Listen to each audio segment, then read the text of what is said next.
Hello साथियों, नमस्कार। आप सभी का एक बार फिर से स्वागत है। दोस्तों, एस्ट्रोनॉमी की पिछली क्लास में हमने तारों की उत्पत्ति के बारे में समझा। पृथ्वी की उत्पत्ति कैसे हुई, पृथ्वी की उत्पत्ति के कुछ सिद्धांत दिए गए, या फिर पृथ्वी के अलावा अन्य ग्रहों की उत्पत्ति कैसे हुई, इसके हमने कुछ सिद्धांत समझे।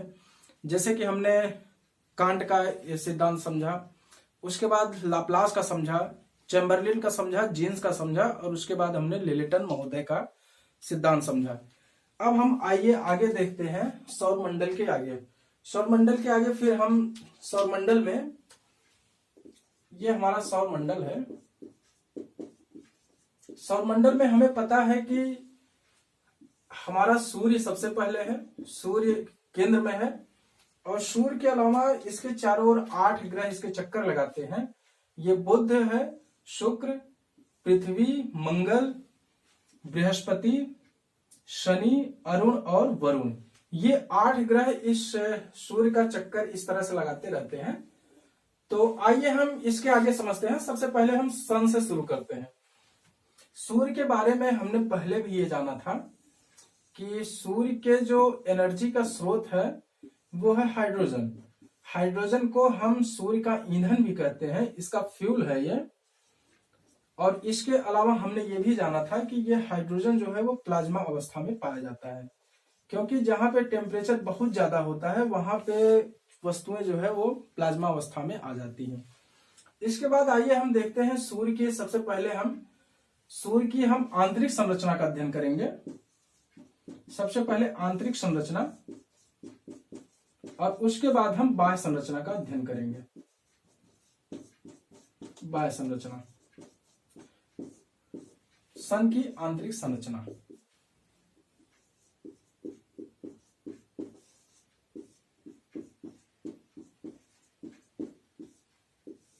इंटरनल स्ट्रक्चर ऑफ सन।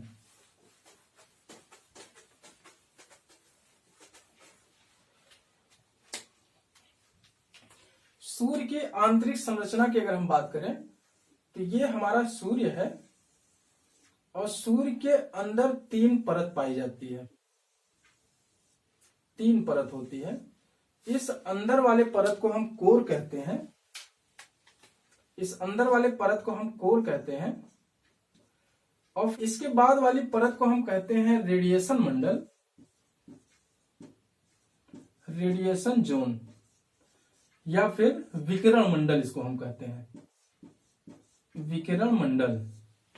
और फिर सबसे बाह्य परत को हम कहते हैं कन्वेक्शन जोन, कन्वेक्शन जोन, या फिर संवहन मंडल कहते हैं, संवहन मंडल। तो हमने ये देखा कि सूर्य की आंतरिक संरचना में सूर्य का जो आंतरिक भाग है उसको हम कोर कहते हैं, मिडिल वाले भाग को हम रेडिएशन जोन कहते हैं, और जो आपका आउटर भाग है, आपका बाहरी भाग, उसको हम कहते हैं कन्वेक्शन जोन। अब इसमें जो आपका कोर वाला पार्ट है, इसका टेम्परेचर जो है वो करीब 15 मिलियन डिग्री सेंटीग्रेड होता है। 15 मिलियन मतलब 150 लाख, 150 लाख डिग्री सेंटीग्रेड इसका टेम्परेचर होता है इस कोर का। सबसे ज्यादा टेम्परेचर कोर का ही होता है, और नाभिकीय संलयन की क्रिया यहीं पे होती है। नाभिकीय संलयन जो होता है, नाभिकीय संलयन की क्रिया कोर में ही होती है। और सूर्य में जो है 70% करीब हाइड्रोजन पाया जाता है। इस फैक्ट को याद रखिएगा, 70% हाइड्रोजन पाया जाता है, और लगभग 30% पाया जाता है आपका हेलियम। 70% लगभग हाइड्रोजन पाया जाता है, और लगभग 30% आपका हीलियम पाया जाता है। ये हो गया आपके कोर के बारे में जानकारी। उसके बाद फ्रेंड्स, ये जो हमारी बीच वाली परत है, सूर्य के बीच वाली परत, इस मिडिल भाग को हम कहते हैं रेडिएशन जोन, रेडिएशन जोन, और इसी को हिंदी में कहते हैं विकिरण मंडल, विकिरण मंडल। और यहां से आपका गामा किरणें निकलती हैं, यहीं से निकलती हैं।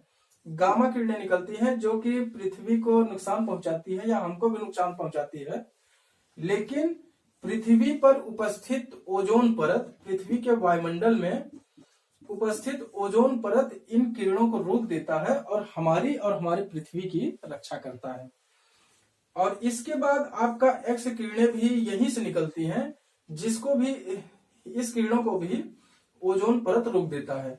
और इसी रेडिएशन जोन से आपका फोटान निकलता है, फोटान, और इसी फोटान को हम कहते हैं प्रकाश। तो अगर क्वेश्चन ये पूछा जाए कि प्रकाश क्या है, तो प्रकाश जो है वो फोटान के बंडल होते हैं, इसी फोटान के छोटे छोटे बंडल होते हैं, उसी को हम कहते हैं, उसी को हम प्रकाश कहते हैं। ये फोटान बंडल के रूप में होते हैं। तो ये हो गया आपका रेडिएशन जोन। अब आइए इसके बाद हम देखते हैं आपका बाहरी परत अर्थात कन्वेक्शन जोन। ये है आपका बाहरी परत, ये वाला, इस भाग को हम कहते हैं कन्वेक्शन जोन, या फिर इसी को हम कहते हैं संवहन मंडल, संवहन मंडल। इसी संवहन मंडल में हाइड्रोजन के सेल बनते हैं, हाइड्रोजन के सेल इसी संवहन मंडल में बनते हैं। तो ये हो गया आपका सूर्य की आंतरिक संरचना की जानकारी। मैंने आपको बताया कि कोर जो है इसका टेम्परेचर बहुत हाई होता है, ये करीब 15 मिलियन डिग्री सेंटीग्रेड होता है। उसके बाद मैंने आपको बताया कि इस मिडिल जोन से अर्थात रेडिएशन जोन से आपका गामा किरणें, एक्स किरणें और फोटान निकलता है, और इसी फोटान को हम प्रकाश कहते हैं। और उसके बाद मैंने आपको बताया कि बाहरी परत जो है वो हाइड्रोजन सेल का निर्माण करती है।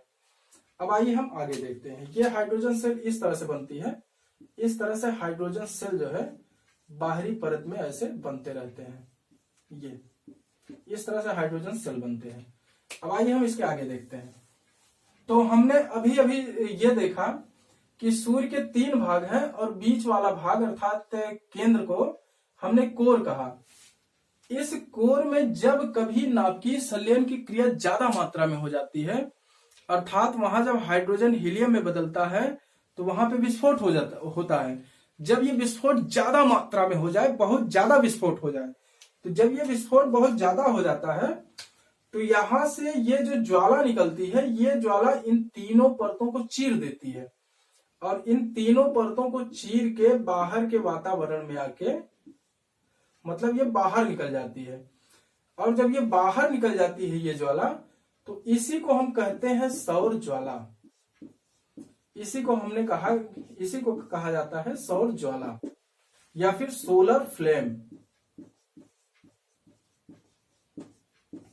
फ्रेंड्स, ये जो सौर ज्वाला निकलती है, वो सौर ज्वाला ये पृथ्वी जो है, पृथ्वी के आकर्षण शक्ति से ये इसकी ओर खींची चली जाती है, ये इसकी ओर खींची चली जाती है। लेकिन हमें पता है कि पृथ्वी के चारों ओर वायुमंडल है, पृथ्वी के चारों ओर वायुमंडल की एक परत है, और ये परत जो है वो पृथ्वी की रक्षा करती है। एक्स किरणों से भी करती है, गामा किरणों से भी करती है, और इस सौर ज्वाला से भी ये हमारा जो वायुमंडल है ये हमारे अर्थ की रक्षा करती है। लेकिन सौर ज्वाला जो है इस पृथ्वी के वायुमंडल में तो प्रवेश नहीं कर पाती है, लेकिन यही सौर ज्वाला पृथ्वी के ऊपरी भाग से ऐसे निकल जाती है, और कुछ ज्वाला पृथ्वी के निचले भाग से निकल जाती है। तो जो ऊपरी भाग से निकलती है उसको हम कहते हैं अरोरा बोरियोलिसिस, अरोरा बोरियोलिसिस।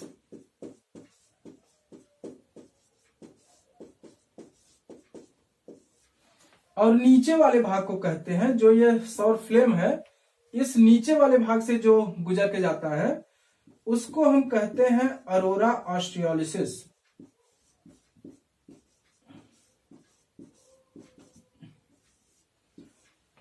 तो अब तक हमने क्या समझा फ्रेंड्स, कि इस कोर में जब नाभिकीय संलयन की क्रिया अधिक मात्रा में हो जाती है तो यहां से जो सौर फ्लेम निकलता है वो सूर्य की तीनों परतों को चीर के बाहर आ जाता है, और जब तीनों परतों को चीर के बाहर आ जाता है तो इसी को हमने नाम दिया सौर ज्वाला। और ये सौर ज्वाला पृथ्वी के आकर्षण शक्ति से पृथ्वी की ओर खींची चली जाती है। लेकिन पृथ्वी की ओर खींची तो चली आती है, लेकिन ये जो पृथ्वी का वायुमंडल है, इस वायुमंडल के कारण हमारी पृथ्वी तक नहीं पहुंच पाती है, बल्कि यहीं से ऊपर ऐसे निकल जाती है। और जो ऊपर की तरफ जाती है अर्थात नॉर्थ की तरफ जाती है, उसको हम कहते हैं अरोरा बोरियोलिसिस। और जो साउथ की तरफ आती है वो हम कहते हैं अरोरा ऑस्ट्रियालिसिस। फ्रेंड्स, इसको याद रखना बहुत जरूरी है, ये भूल जाता है। अगर आप पृथ्वी का मैप देखेंगे इस तरह से, ये हमारा पृथ्वी है और ये हमारी विषुवत रेखा है, और ये ऊपर का भाग नॉर्थ कहलाता है, नीचे का भाग साउथ कहलाता है। तो आप देखेंगे कि ऑस्ट्रेलिया जो है यही नॉर्थ वाले भाग में ऐसे नीचे है ऑस्ट्रेलिया, यहाँ पे ये हमारा ऑस्ट्रेलिया है। तो ऑस्ट्रेलिया देश से हम इसको याद रख सकते हैं कि ऑस्ट्रियालिसिस जो है वो हमेशा ऑस्ट्रेलिया की तरफ आता है। तो इससे हम इसको याद रख सकते हैं। तो अब आइए हम इसके आगे समझते हैं। इसमें दोस्त एक चीज हम और समझ लेते हैं। एक बार एक क्वेश्चन आया था कि विस्लर किसे कहते हैं, विस्लर। तो आप इसको समझ लीजिए, जब भी ये सौर ज्वाला हमारे पृथ्वी के वायुमंडल से रगड़ खाती है, ये हमारा पृथ्वी का वायुमंडल है और ये कोर से निकला हुआ सौर ज्वाला। जब ये सौर ज्वाला यहां से गुजरती है तो हमारी पृथ्वी, जैसे ये हमारी पृथ्वी है, ये हमारा सौरमंडल है।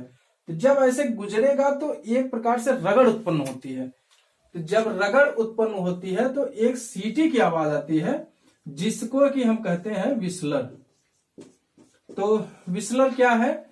विस्लर है कि सूर्य के द्वारा निर्मित सौर ज्वाला और हमारे पृथ्वी के वायुमंडल के द्वारा जो रगड़ उत्पन्न होती है, रगड़ उत्पन्न होने के कारण जो आवाज आती है, उसी को हम कहते हैं विस्लर। अब हम आइए इसके आगे समझते हैं। फ्रेंड्स, ये हमारा हो गया सूर्य की आंतरिक संरचना। सूर्य की आंतरिक संरचना में हमने कोर को देखा, रेडिएशन जोन को देखा और कन्वेंशन जोन को देखा। इसके बाद हमने जो है अरोरा बोरियोलिसिस को समझा और अरोरा ऑस्ट्रेलियासिस को समझा। तो फ्रेंड्स, हमने सूर्य की आंतरिक संरचना को देखा। सूर्य की आंतरिक संरचना के बाद आइए अब हम देखते हैं सूर्य की बाह्य संरचना। सूर्य की बाह्य संरचना कैसी है, इसको हम देखते हैं। बाह्य संरचना,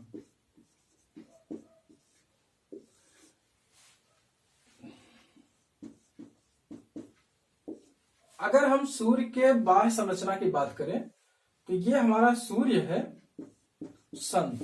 और सन का जो दिखाई देने वाला भाग होता है, ये वाला भाग, ये सन के बाहर का भाग जो हमें दिखाई देता है, इस भाग को हम कहते हैं प्रकाश मंडल।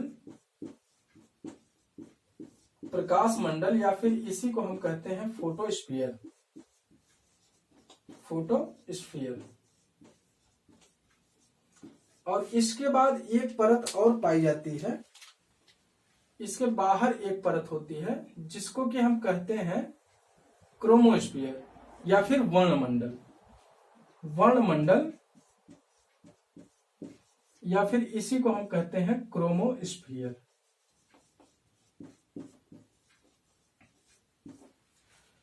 और इसके बाहर एक परत और होता है जिसको कि हम किरीट कहते हैं या फिर जिसको कि हम कोरोना कहते हैं, लेकिन ये हमको हमेशा नहीं दिखाई देता है। कोरोना या फिर किरीट हमको जब कभी भी सूर्य ग्रहण लगता है, तो जब सूर्य ग्रहण लगता है, जब ये वाला भाग ढक जाता है, तो इसके बाहर एक भाग हमको दिखाई देता है जिसको कि हम कहते हैं किरीट। किरीट या फिर इसी को हम अंग्रेजी में कहते हैं कोरोना। ये कोविड-19 वाला कोरोना नहीं है, ये कोरोना सूर्य वाला है। तो इसी को हम कहते हैं कोरोना। और ये कोरोना हमको केवल जब सूर्य ग्रहण लगता है समय दिखाई देता है, केवल सूर्य ग्रहण के समय। और ये जो कोरोना होता है या फिर ये जो किरीट होता है, ये किरीट का टेम्परेचर करीब 27 लाख डिग्री सेंटीग्रेड होता है। 27 लाख डिग्री सेंटीग्रेड। इसीलिए हमको ये कहा जाता है कि भैया जब सूर्य ग्रहण लगे तो उसको नंगी आंख से मत देखो, वरना आंख खराब हो जाएगी।